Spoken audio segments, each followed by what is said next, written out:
what I decided to do was decided for me in a way by an extremely non-maritime person, and that was William Shakespeare. I happened to be travelling across the Atlantic one day and by air, and I had in my pocket a copy of an anthology of poetry by David Owen, who was the former British Foreign Secretary, and it's called Seven Ages because he organised the poems that he liked according to the 7 ages of man from As You Like It.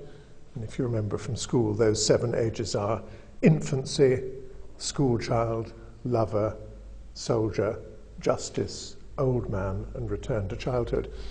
And it just suddenly occurred to me that this immense entity, the Atlantic, could actually be corralled into those 7 headings.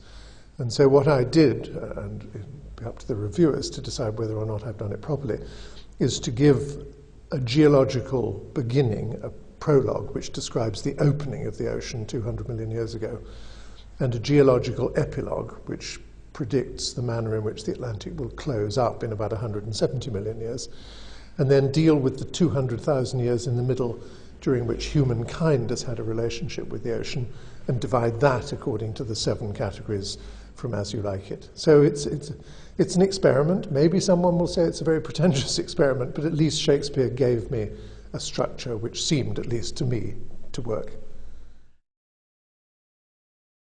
I think I would be utterly inept at writing fiction. I just don't think I've got that kind of breadth and depth of imagination. But creative non-fiction, which is the buzzword, and I'm not entirely sure what it means really, but bringing a fictional subject, a factual subject to life, to some degree in the manner of a piece of narrative fiction, is tremendously attractive. So, but you've got to be careful that you don't stray too far in the direction of fantasy. I mean, this is a book of fact, and this book about the Atlantic is strictly rooted in fact. But I think the modern approach gives you a little bit more flexibility and freedom than it might have done 50 years ago.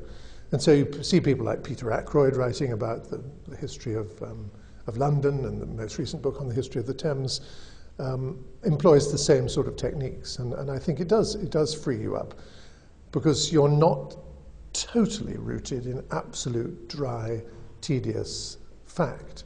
It's not statistical. It's not polemical.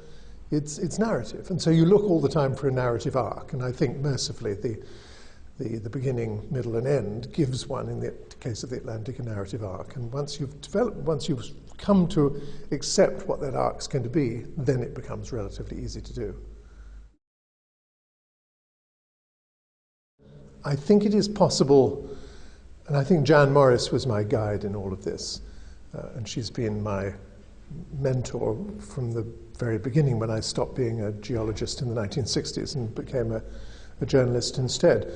She would say that don't worry too much. I remember vividly her telling me not to bother about learning shorthand, because taking the absolute literal truth of every remark that's made to you and putting it down on paper will potentially end up producing a document which is unreadable. It may be absolutely right, but no one will be interested in reading it. So you can, to a degree, and you've got to be tempered by one axiom throughout, to a degree you can play with what you've been given. But the axiom is it's got to be fair. So if I'm having a conversation with you and I'm not listening to it on a tape recorder and taking a transcript and putting down literally what you've said, but if I'm summarizing what you've said in a way that I can put my hand on my heart and say is a fair evocation of our conversation, then that enters a different role, if you like. Then that becomes creative non-fiction. But as long as it is a fair evocation, then I stand by my right to do such a thing, because it's something that the reader is going to engage in more eagerly, and it will be fair. So it's not a court report, it's not a transcript, it's not Hansard.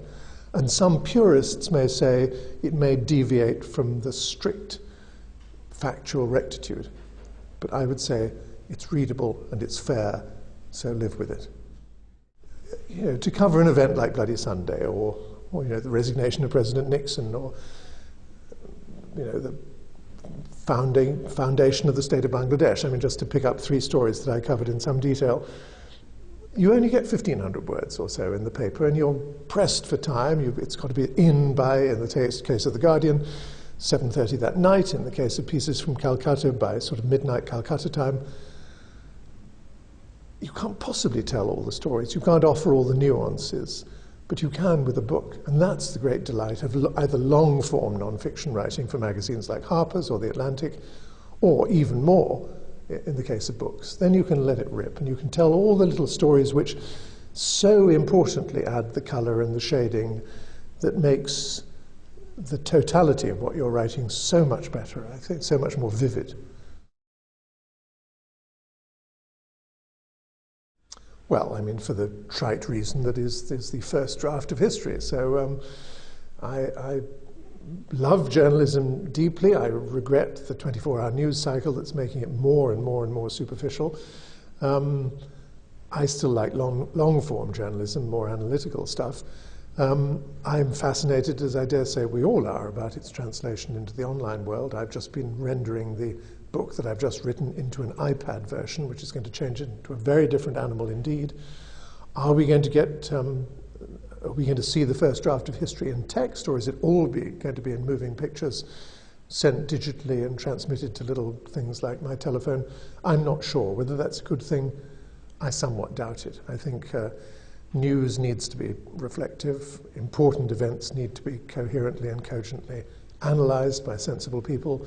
I think there still needs to be the discipline of editors rather than just the manic efforts of the blogosphere. So I'm concerned, but I think that ultimately it'll shake down, and the pattern that we have known since the 17th century of journalism, although rendered into a digital form, will probably survive. At the moment it's going a bit mad, but I think it'll settle down.